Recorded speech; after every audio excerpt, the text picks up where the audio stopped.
آزاد کشمیر میں بھی اور گلگت بلتستان میں بھی بظاہر ماشاءاللہ فضا اچھی لگتی ہے، تو آپ اپنے مستقبل کی بھی تیاری کریں۔ اور میں مین وائل شہباز صاحب سے بھی بات کروں گا، یہ بھی سن رہے ہیں، امیر مقام صاحب،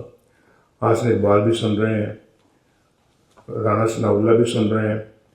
تو ان کے پاس مرکزی عہدے ہیں، تو میں شہباز صاحب سے بات کروں گا کہ گلگت بلتستان کو بھی اور آزاد کشمیر کو بھی نیشنل فنانس کمیشن کے ایوارڈ کے تحت ان کو فنڈز مہیا کیے جائیں۔ تو ایک تو یہ آپ کس طرح سے اپنا ای ڈی پی بنائیں گے، ان فنڈز کو کیسے استعمال کریں گے، اور کیا منصوبے آپ کے ذہن میں ہیں، کیا خاکہ آپ کے ذہن میں ہے، وہ آپ مہربانی کر کے ذرا اس کا بھی اجازت ساتھ ساتھ لیتے رہیں۔ یہ نہیں کہ گورنمنٹ میں آتے ہیں تو اس کے بعد پھر سوچ بچار شروع ہوگی، وہ ٹھیک نہیں، بہت وقت ضائع ہو جائے گا۔